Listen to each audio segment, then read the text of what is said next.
He was the only male in his mother's litter, a silver-shaded kitten barely 2 centuries old and still instinctively needing soft surfaces when he was loaned out by a celestial for breeding purposes. Staring at the delicate little female cat before him, he wanted to scream. This was absurd. He fled. Later, a serene, cold-looking divinity found him and brought him back to his celestial sanctuary. The divinity's brow was furrowed with a clear look of distaste as he issued a command, stating that paws had to be wiped clean before any contact with the bed was permitted. His own silver-shaded mother had traded him for a star-forged pearl from the Western Sea, sending him to the nymph Isla for a breeding arrangement. The moment he saw the 2 enormous Maine Coon cats, his ears flattened and he bolted. He was still a kitten at heart, one who found comfort in needing. Was his life meaningless? To be mated with 2 cats at once was an outrage. It was his first time in the Ethereum, and the sheer vastness of the place was overwhelming. He darted through gleaming corridors until he collided squarely with someone's legs. He looked up, thoroughly unamused, and let out a hiss, ready to deliver a flurry of sharp swats. His formidable paws stopped just short of the man's face. The man, in turn, gazed down at him with an expression of detached curiosity. He recognized this celestial from his mother's blacklist. Danger rating maximum. Temperament rating abysmal. Dislike of earthly spirits off the charts. His mother had often said that most divine beings were secretly smitten with felines, and the rest were either heartless, depraved, or simply had never encountered a truly magnificent cat.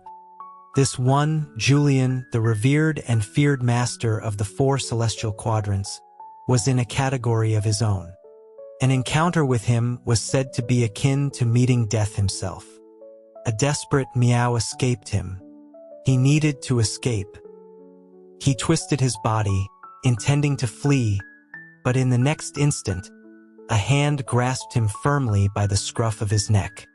He went limp, a wave of panic washing over him. Julian's brow furrowed even deeper as he held the small, dangling creature at arm's length. His voice tinged with disdain as he wondered aloud what manner of spirit this was. "Forgive me, my lord.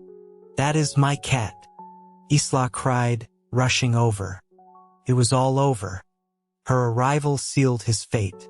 He decided that death was preferable to being a stud. With grim determination, he raised his front paws and clung tightly to Julian's arm. He would rather be ended here and now. Julian glanced down at the arm now occupied by a desperate ball of fur. His frown intensified for a moment before his expression smoothed over. Isla was kneeling on the pristine floor, utterly terrified. She explained that it was a cat she had borrowed from Silver Creek for breeding, lamenting that his wild nature hadn't yet been tamed since his arrival. She begged Julian to spare the creature, for the sake of the ancient feline ancestors. The hand that was about to pass him back to her hesitated, then drew back slightly. Julian observed him for a long moment. It didn't seem right. Isla, confused, timidly asked what he meant. His expression was impassive, his voice flat and devoid of emotion as he spoke without even looking at her. He stated simply that the cat did not seem like hers. He seemed like his. The little cat was stunned. The shameless divinity, having made his declaration, cradled him in his arms and walked away without a backward glance. And one had to admit, the embrace was surprisingly warm and smelled faintly of ozone and winter air. If this powerful being was taking him home, surely there would be an abundance of salmon jerky. Julian's celestial log, Day 1. Found a stray kitten today. Seemed rather pitiful. What kind of monstrous god feeds a cat something spicy? He stared at the fish stew before him, coated in a fiery red sauce, his feline face scrunching up in disgust. The formidable divinity, oblivious, leaned in close, his expression earnest.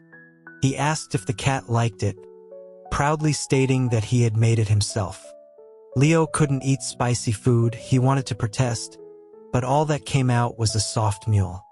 Julian took this as a sign of approval and encouraged him to eat. With tears in his eyes, he choked down a few bites of the fish before slinking away to a corner, too miserable to even groom his fur. Julian's celestial log. The kitten loves spicy food. The lord of the sanctuary was surprisingly considerate. He assigned 2 beautiful attendants to look after his new charge. One was tasked with preparing his meals, the other with grooming him. The culinary attendant, formerly of the agricultural halls, was skilled. Her salmon jerky was perfectly crisp and flavorful. The grooming attendant, however, lacked subtlety.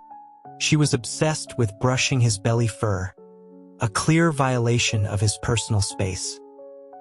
He had tried swatting her a few times but she remained unfazed, laughing it off. She would remind him that long-haired cats needed their bellies brushed to prevent hairballs, threatening to hand him over to Julian for the task if he didn't comply. He relented. If not for the divinity's occasional misguided culinary experiments, life would have been quite pleasant. Julian's celestial log. Long-haired cats require daily grooming. A female celestial visited the sanctuary one day. She seemed to dislike him intensely, recoiling in fear at the sight of him. The feeling was mutual. He made a point to rub his scent over every surface she had passed. He also disliked the words she spoke. The woman, Seraphina, produced a number of vials from her case, explaining to Julian that his recent ordeal warding off the mortal realm's calamity had expended a great deal of his power. She suggested his consciousness was not yet fully restored, leading to emotional instability and moments of confusion. She offered him some calming elixirs to be taken daily. As she spoke, she moved closer to Julian, suggesting that the next time he felt unstable and wished to leave the sanctuary, he should take her with him for safety. Only then did Julian lift his gaze and look toward his cat. He assured her it was nothing serious, just a moment of childishness that resulted in him acquiring a pet. Seraphina's gaze shifted reluctantly toward the cat, a forced smile on her face. She remarked on the surprise of finding a cat in his sanctuary and asked if he had a name. Julian frowned, questioning the necessity of a name. Seraphina explained that mortals had elaborate adoption ceremonies and that she remembered how he disliked such complications. She offered to name the cat for him. A sharp hiss erupted from the floor. Leo shot up, arching his back and swiping the air in her direction for good measure. The display clearly startled her, causing her to stumble backward. She turned to Julian, her voice trembling as she declared the white-furred beast was untamable. Julian scooped him up, cradling him securely as he stroked his head. He informed Seraphina that the cat disliked her, and that in the future, she should avoid this part of the sanctuary. He then instructed her to have her sect send a different healer for future consultations.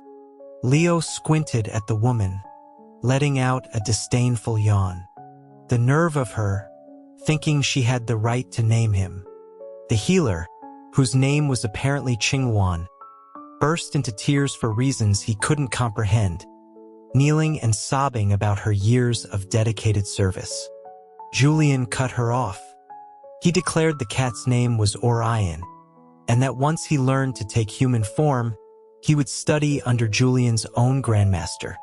He informed her that one day, she might have to kneel before the cat and address him as a senior. The Celestial's words were laced with a chilling coldness that even Leo, who didn't fully understand them, felt. He snuggled deeper into Julian's arms and began to lick his paw. The female Celestial looked utterly devastated. She left her supplies behind, bowed 3 times, and fled. Leo nodded to himself. The sole divinity of the realm was indeed a terrifying figure. He supposed he could forgive him for the spicy fish incident. Julian's celestial log. What are the protocols for a cat adoption ceremony? I must ask Kai tomorrow. That evening, the first attendant was bewildered as she served him dinner. She wondered aloud why Qingwan had run off crying. Leo tried to explain, meowing seriously that she had called him a white-furred beast, so Julian had stood up for him and rebuked her in return. In the middle of his story, the attendant gasped, exclaiming that something was stuck to his rear. He spun in circles, trying to see his own tail, confused about what she meant. Soon, the second attendant was summoned. After a brief consultation, they concluded he must have stolen some food and gotten an upset stomach. The cat was speechless. They fed him 3 meals a day, and Julian fed him another 3. Where would he find the stomach to steal more? They picked him up, scolding him with gentle threats that if they found out what he'd eaten, they would tell Julian. The first attendant then began to search his bedding. It was a violation of his rights. He swatted at them, but it was no use. Aha! Which wicked celestial has been feeding our little Orion spicy fish stew? His secret was out. The fish bones hidden under his cushion had been discovered. Feline paws were no match for celestial hands. He was carried before Julian, where the 2 attendants recounted, with dramatic gestures, how some villain had snuck into the sanctuary and fed him spicy food, causing him digestive distress. Julian stared at him for a long moment, then asked with genuine confusion if cats couldn't eat spicy things. The first attendant confirmed they could not, explaining that Orion's stomach was particularly sensitive and that any change in diet required a gradual adjustment, let alone something so harsh. Julian waved a hand, and the cat floated from the attendant's arms into his own. He placed a palm over the small, furry belly. A warm, gentle light flowed from his hand into Leo's stomach, a soothing sensation that spread through his entire body, as if a dozen nymphs were scratching all his favorite spots at once. Julian murmured that he understood now, and that there would be no more spicy food. It was only then that his attendants realized the culprit was their own master. Their expressions were a mixture of shock and disbelief. Julian's celestial log. Cats cannot eat spicy food. Do not feed it to them even if they seem to enjoy it. After Julian's infusion of white light, his body felt strange, as if he were about to sprout an extra limb. One day, he woke up to find himself completely bald. "Help! What the hell?" he yelled, shocked to hear his own voice speaking human words. It was all wrong. It was all gone. Where was his fur? He leaped about in a panic, crashing headfirst into a ceiling beam and knocking himself unconscious.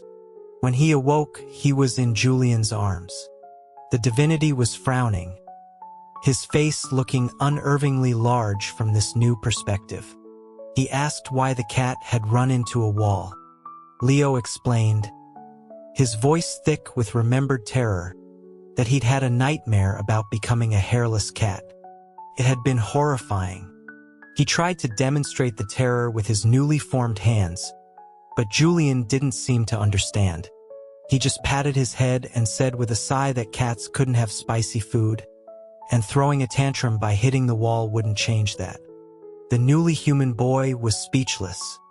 Julian's celestial log. The kitten bangs its head against the wall when it's upset. Another celestial visited the sanctuary. As soon as he arrived, he presented Leo with an array of treats.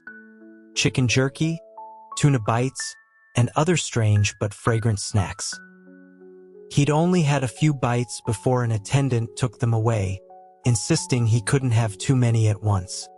Annoyed, he was about to chase after her to defend his snacks when the visitor scooped him up, holding him under the arms. "What an adorable cat!"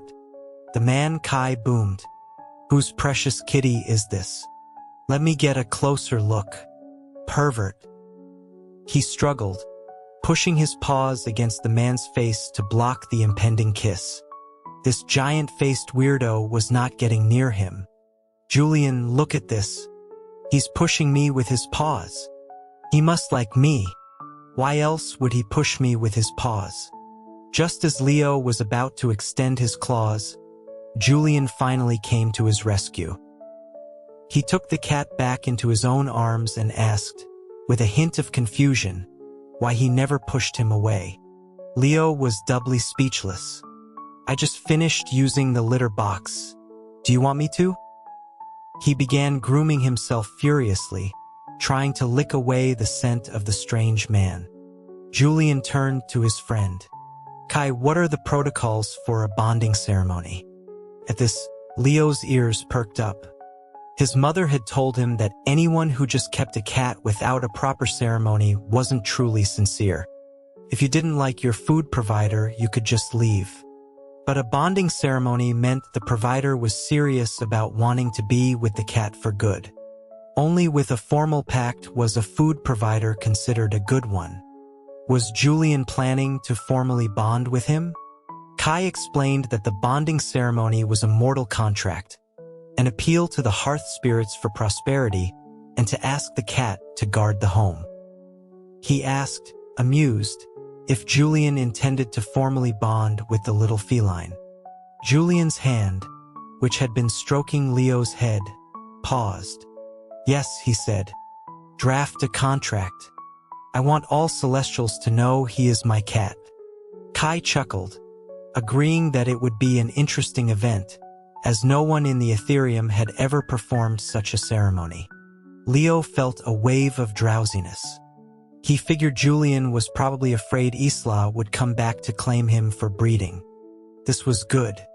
Once the ceremony was complete, not even his own mother could take him away. The two Celestials moved on to more serious matters. Kai reported that during Julian's last trial, 3 fragments of his consciousness had been lost to the mortal realm.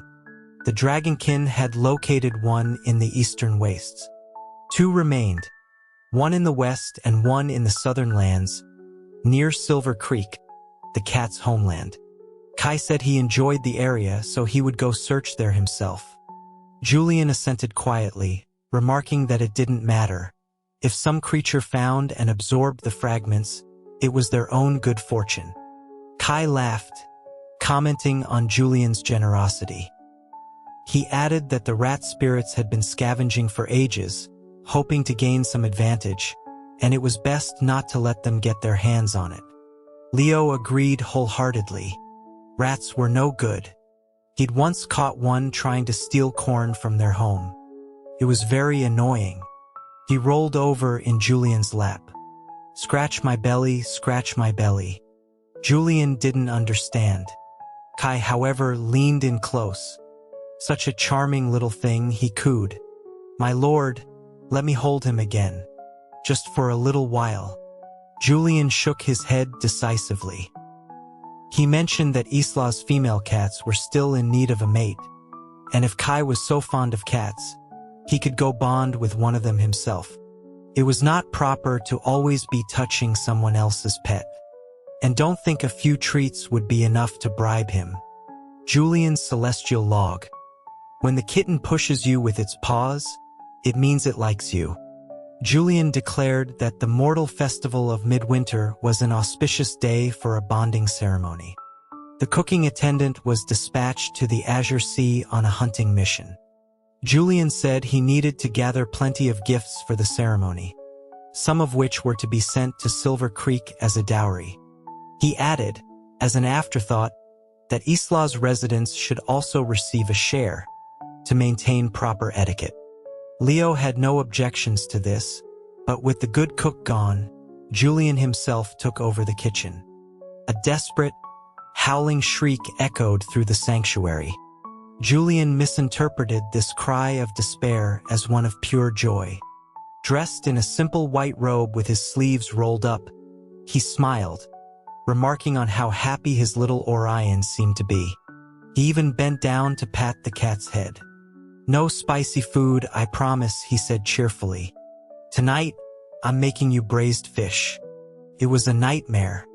What grudge did this divinity have against the entire fish kingdom? Couldn't he eat chicken? Or small birds? He begged the universe for the first attendant to return quickly. Julian's celestial log. "The kitten adores braised fish. Kept circling my legs and crying out for it. He refused to eat it. He tried to bury the offending dish with frantic, imaginary digging motions." Julian watched this display with great satisfaction, observing that his little Orion even knew to wipe his paws before eating. A very clean cat. After a moment of thought, he added that if he wiped his paws again tonight, he could sleep on the bed with him. Who wanted to sleep with him? The attendant had once mentioned that since his creation, Julian had always been alone, never allowing anyone close. She had mused that he must be very lonely. Fine. The cat supposed he could condescend to sleep with him, as long as he didn't roll over and crush him. The foolish divinity thought he loved his cooking. If he didn't eat it, Julian would probably be sad. Besides, all these celestials were hairless and rather pathetic. The second attendant always collected his shed fur after grooming sessions, as if it were treasure. Thinking about it, they were a pitiable lot. He decided he was a very understanding cat. He would just have to make sure his mother demanded a higher dowry. He ate the fish with tears in his eyes, vowing never to touch it again. Julian's celestial log. The kitten knows to wash its paws before meals. That night, the divinity used a damp cloth to wipe his paws. It was infuriating. Was his own grooming not sufficient? He was the epitome of hygiene. If you're going to be so picky, don't ask for my protection while you sleep. You sleep so soundly, you wouldn't even know if something came to eat you. I'm telling you, your safety is entirely thanks to me. Suddenly, an enormous face loomed over him. It was startling. He gave it a few good swats. Julian grabbed him by the scruff. "Behave, Orion," he murmured. "Fine. Just wipe them quickly." Julian, it turned out, was a very light sleeper. Whenever Leo got up to patrol his territory, he would stir instantly. The legendary god of war, indeed. Eventually, Leo grew sleepy too and curled up on his chest. Hopefully, there would be no fish tomorrow. Julian sent messages to the matron of the Western Expanse and the Lord of the Eastern Dawn, asking them to witness the ceremony and attest that the cat would not run away. Leo was baffled. What did his potential to get lost have to do with these bipedal gods? Foolish divinity. After the bonding ceremony, he wouldn't leave. He was starting to worry about his attendant, who was out hunting. She wasn't very agile on two legs. He hoped she was safe and catching plenty of chickens and ducks, and for the love of all that was sacred, no more fish. The sanctuary was quiet. Most of the junior celestials were busy with preparations for the ceremony. One day, the second attendant brought in a massive, glowing pearl. She said it was a night pearl and asked if he liked it. He gave it a lick. It was bland. Not his thing. But the attendant was thrilled. "I knew it. All cats love round things," she chirped. "Orion will definitely love this pearl." He was speechless. Meanwhile, in another realm, the matron of the Western Expanse woke in the middle of the night. A bonding ceremony? She would attend personally. That boy had issues. And the Lord of the Eastern Dawn made a note in his journal. Losing 3 fragments of his consciousness had clearly affected him. He would dispatch troops to aid in the search tomorrow. All these gods were so silly. Leo was starting to feel homesick. After the ceremony, he would have to protect Julian forever. He wondered if his mother and sisters missed him. Probably not. His mother was likely already waiting for granddaughters. He curled into a ball and yawned. then saw that celestial, Qingwan, sneaking around. "You little beast," she hissed, a mixture of anger and fear in her voice. "He's actually going through with the bonding ceremony. I've served him for 600 years, and it means less than the 2 days you've been here. I should just kill you." She raised her hand as if to strike him. He arched his back and let out a vicious hiss. Qingwan froze, shrinking back and biting her lip. "Damn it," she muttered. "I still can't overcome my instincts." Her words were strange. Could it be that this Qingwan was a rat spirit? He despised rats. Hiss. "Retreat. Retreat." The wicked celestial, fuming but too frightened to approach, ran off crying again. So useless. He was going to tattle. He stormed into Julian's private chambers, knocking over several useless vials and bottles along the way. This time, he would speak slowly so Julian could understand. "Meow, that Qingwan is a rat spirit. Meow, meow." She didn't stay away. She came into our territory. "Mio." Julian emerged from his bathing pool, glistening and unclothed. He had hair on his head and also elsewhere. One had to admit the divinity's pectoral muscles were impressive. He was clearly a good hunter. Although he didn't quite understand the purpose of clothing, he thought Julian should probably put some on now. Hairless gods were truly a sad sight.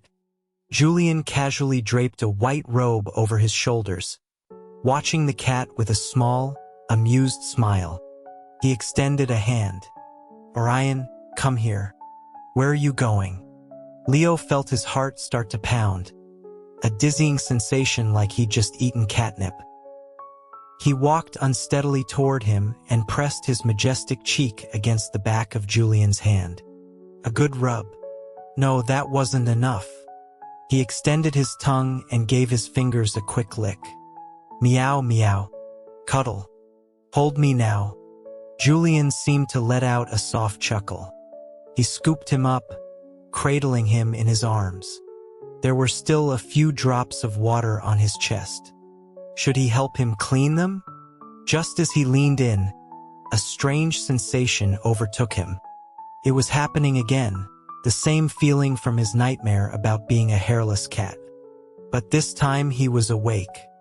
He could feel his fur receding, his limbs elongating, his tail retracting into his spine. The next thing he knew, he was just like the other bipedal gods, stark naked and hanging in Julian's embrace. Neither of them spoke. The silence was broken by the second attendant, who had come looking for him and peered through a crack in the door. She saw the scene and let out a shrill, undignified scream. Julian sighed, a flicker of annoyance on his face, and with a wave of his hand, sent a pulse of energy toward the door. The poor attendant fainted on the spot, her eyes wide open and fixed on them. Being hairless was not ideal. He wasn't sure what the problem was, but it felt incredibly awkward. Julian set him down on the floor, remarking that so he could take human form now. He offered him a white robe. Leo squatted on the ground, displeased. He didn't want to be human. He wanted his fur back. "Change me back," he demanded. "Behave. Put on the clothes first, then I will teach you how to change," Julian said calmly. He shook his head and backed away. "Teach me first. No clothes." Then he remembered his original mission. He looked up. Qingwan is a rat spirit. A rat. Julian finally broke into a smile. "I know," he said. "Are you hungry?" What was he talking about? What self-respecting cat ate rats? "No. Disgusting," he snapped. And just like that, he was furry again. He looked down at his paws and limbs, overjoyed, and immediately began to groom himself. He was so handsome. Host stars log. Is my life a joke? Nobody knows who I am, right? Good. That night, he slept with Julian again. The bed was warm and smelled nice. He liked it, but Julian didn't sleep a wink. He was pretending, and Leo could tell by his breathing. It didn't matter. Leo wasn't tired either. He decided to practice his digging technique in the blankets, his paws moving in a blur of clean, efficient motion. "See? Aren't you impressed by my skills?" He pounced, leaped, and landed in a perfect simulated bird-catching posture. It had been a while since he'd gotten a good workout. The Ethereum was too small. Back in Silver Creek, he could run and jump all over the mountains. He darted off the bed, came to a screeching halt at the door, then zipped back. He did several laps before Julian finally gave up pretending to be asleep. He was propped on one elbow, watching him with an amused smile. "Orion has a lot of energy tonight." "Of course." He flicked his tail dismissively. He was one of the strongest cats in all of Silver Creek. All the other Celestials vied for his attention.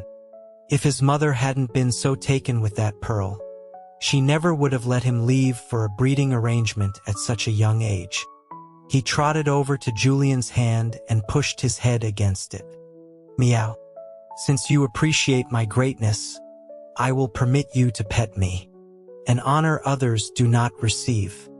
Julian's celestial log. "The kitten ran around all night to get my attention so I would pet him. Rather adorable." The first attendant finally returned.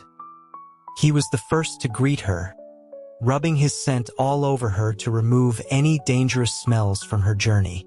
Hunting must have been difficult, being gone for so many days. Surely she brought back many delicious things. He wagged his tail, waiting patiently for her to unpack her bag of treasures. "I'm back, and I brought so many wonderful things for little Orion," she announced. "I delivered the gifts to your mother and Isla. The old dragon of the Western Sea nearly chased me out with his cane. But I caught so many fish. It was hopeless." He thought she understood him. He flopped onto the ground, tucking his paws under his body and burying his face. More fish. His life was over. "I also stopped by the Fox Mountains on the way back," she continued. "Julian said they have the best raised chickens. I thought we could make some chicken for Orion. And I brought some game birds and other wild meats. I wonder if our little Orion has ever had venison?" "Chicken." He stood up immediately and resumed rubbing against her. Now that she was properly covered in his scent, she would be safe from bullies. They should definitely have chicken tonight. Julian was pleased too. Lately, he'd spent a lot of time in his study, writing and sketching. Sometimes he would stare at Leo for a long time, then draw a cat on a piece of paper. Leo had seen his mother's bonding certificate before, which also had a portrait of her. Julian's art wasn't very good. It didn't capture his heroic spirit, but it was passable. Fox Mountain Denizen's log. "A bunch of Celestials who don't even need to eat just stole 80 of my chickens. Are they insane? I'm so angry." Cloud Attendant's log. "I finally get to pet the kitten again. I missed him so much. Why does Lord Julian always give me a cold look when I hold him? Oh well, a few more pets won't hurt. Why does the other attendant have a bump on her head?" Before the Midwinter Festival, Kai returned. He was holding a female cat. Leo took one look and his fur stood on end. It was Cora, the calico from Silver Creek who hadn't been bonded in 3,000 years. His mother said Cora was beautiful but had a terrible temper, punching anyone who annoyed her. Looking at the scratches all over Kai's robes and face, Leo believed it. Afraid she would recognize him and start swinging, he leaped into Julian's arms and buried his head. Julian seemed to enjoy this, stroking his back. "Your cat," he observed.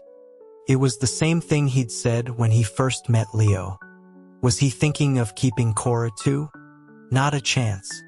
Leo let out a low growl. He was already having a bonding ceremony with him. How could he want another cat? It was outrageous. Julian looked at him with a half-smile, then turned back to Kai. Your cat doesn't look as good as mine, and isn't as well behaved. Kai's midnight log. Is he sick in the head? No, don't get angry with someone whose mind isn't whole. I can't win a fight against him. Stay calm. Stay calm. Kai had more news about the things Leo didn't understand. Julian had blocked 9 heavenly blades for the mortal realm, and his consciousness had shattered. 5 fragments had returned, but 3 were still missing. One became a hawk in the east, another a white deer in the west. The last one had become a large rat and fallen in Silver Creek. A rat? He lifted his head. Rats were bad. Julian patted his head as if to reassure him. He nodded. If a rat appeared, he would catch it immediately. But which cat might have eaten it? Kai mused, shaking his head. I asked around. The cats of Silver Creek don't eat rats. He explained that a scrying mirror on the mountain had shown the heavenly blade's residual energy pursuing the fragment. To escape, it had taken the form of a rat, hoping to cause chaos among the cats. But no cat had bothered to chase it. Then, halfway across a field, it was snatched up by a white cat. As he spoke, Kai looked directly at Leo. Your mother said that White Cat was sent to the Ethereum for a breeding arrangement a few years ago. Julian's hand stilled on his fur. He frowned, but he felt none of his own consciousness on the cat. Kai shook his head again. The mother cat said this one is a picky eater and would never eat a rat. She figures he probably just played with it and buried it somewhere. Julian, Kai, and even Cora were all staring at him. What was going on? Suddenly, Cora leaped from Kai's arms, swatting him across the face as she went. With a sharp meow, she landed and, in 2 steps, transformed from a cool-looking calico into a fully clothed celestial being. Kai, clutching his cheek, was dumbfounded, pointing a trembling finger at her. You can take human form? Cora gave him a look one might reserve for an idiot. Cora of the Silver Creek Calicos, at your service, my lord, she said, bowing to Julian. I have been sent by my matron to assist you in finding the southern fragment of your consciousness. Julian nodded slightly. Coincidentally, this cat, whom I have named Orion, will be undergoing a bonding ceremony with me this midwinter. If you are not occupied, you may stay and observe. Cora seemed taken aback. My lord, it was likely this very cat who killed your consciousness fragment, preventing its return. Entrust him to me. Within 2 hours, I will have the truth out of him. No way. He wasn't going with Cora. She would beat him up. Did they think he was a fool? He clung to Julian's robes, arching his back in protest. If you hand me over to her, this whole bonding ceremony is off. It's all right, Julian soothed, stroking his head and settling him back onto his lap. There is no crime in Orion catching a rat. It is only one fragment of consciousness. Fate will decide its course. Seeing him calm down, Julian smiled. Now, about the bonding ceremony feast.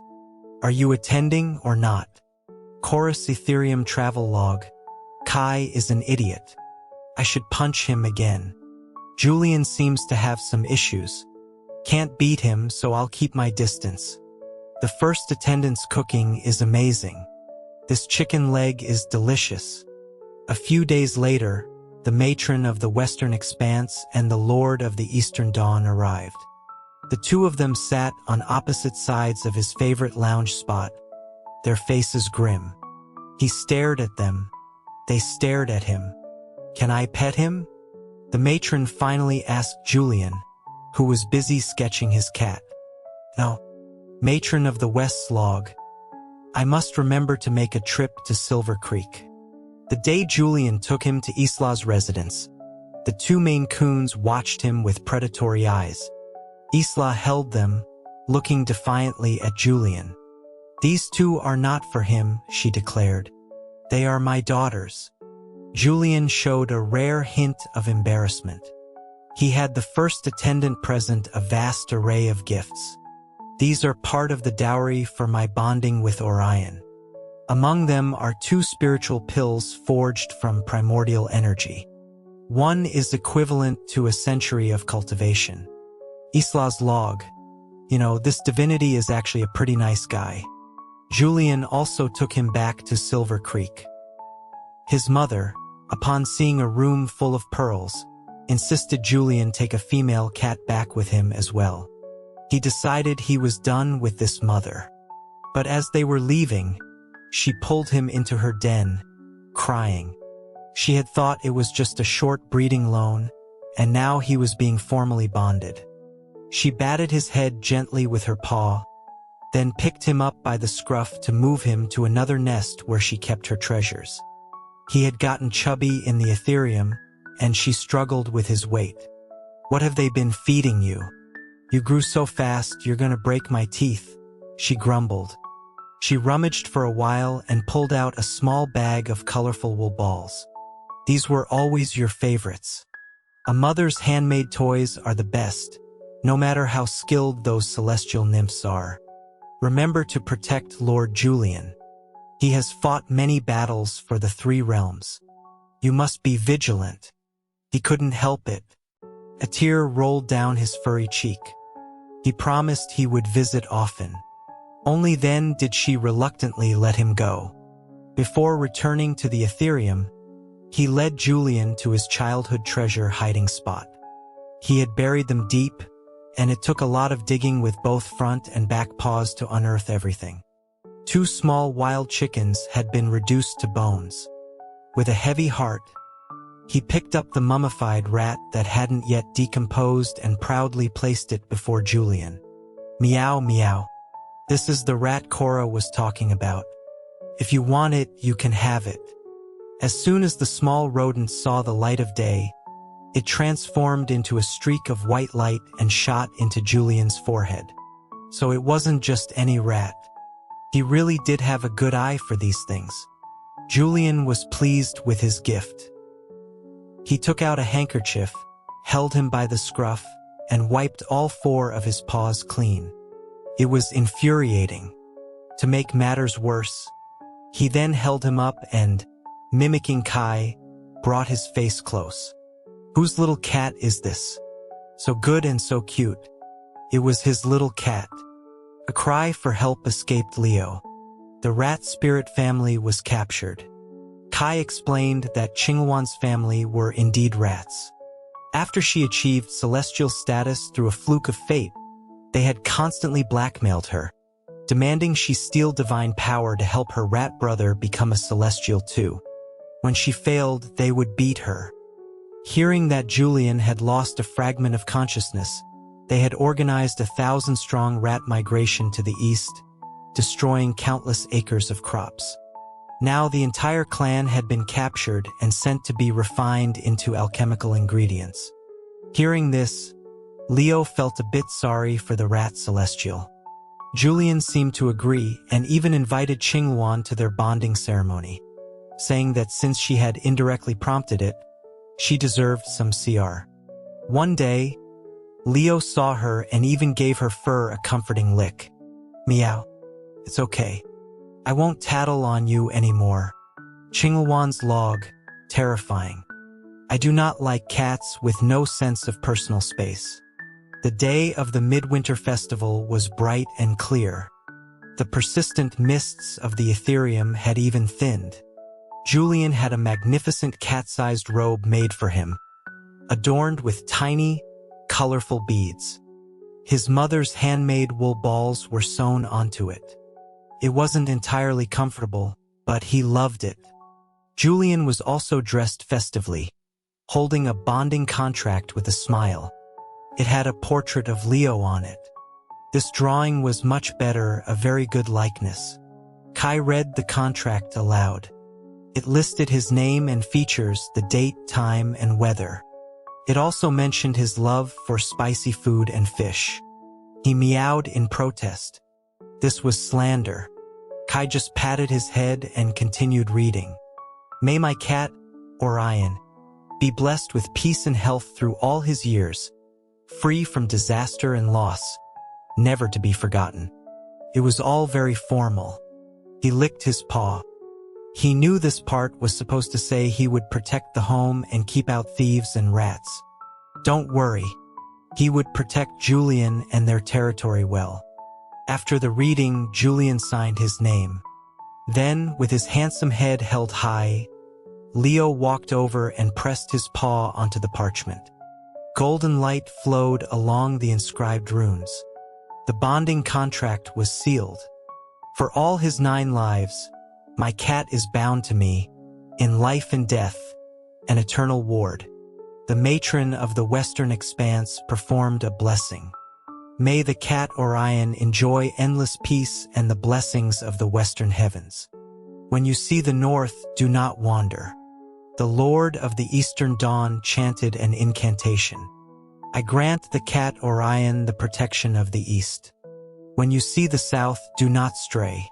The ceremony was complete. Then came the gift-giving. This was his favorite part. The 2 attendants presented him with a mountain of wonderful things, including several types of woolly balls he had never seen before. He was overjoyed. Hearth God's log. Today, Lord Julian held a bonding ceremony and insisted I attend. The matron and the Lord both had official roles, but I had none. I asked Kai why I was summoned. He said mortal books mention me in the rite, so Julian wanted me there. These people are insane. After he learned to shift forms at will, his affection for Julian waned. He was constantly being managed. What he ate, what he wore, even who he was allowed to rub against only Julian. He was forced to learn to write and practice magic. Julian wouldn't let him nap during the day and insisted he sleep beside him at night, in human form. One day, Julian caught him looking for ways to dissolve a bonding contract. He was furious and didn't speak to him for 2 days. The silent treatment was pitiful. Left with no choice, Leo went to lick his face, trying to give him an easy way to make up. He did not expect to turn Julian into a pervert. It was infuriating. Kai wanted to bond with Cora but had no idea what she liked and was frequently beaten for his troubles. Every time he visited, he would try to get Leo to ask Cora what she wanted, but no amount of chicken jerky could convince him. It was Cora, after all, who wasn't afraid of getting punched. He had marked his territory with his scent. Cora wouldn't dare chase him here to beat him up. He told Kai he could stay for a few days for protection, but he was too scared. Useless. Julian's revised celestial log. So, the kitten does not like spicy food. Pushing someone away means dislike. He should not eat fish every meal. He does not like braised fish. He prefers crispy fried smelts. His favorite food is chicken. He dislikes being kissed. This last part is unacceptable. I must find a solution.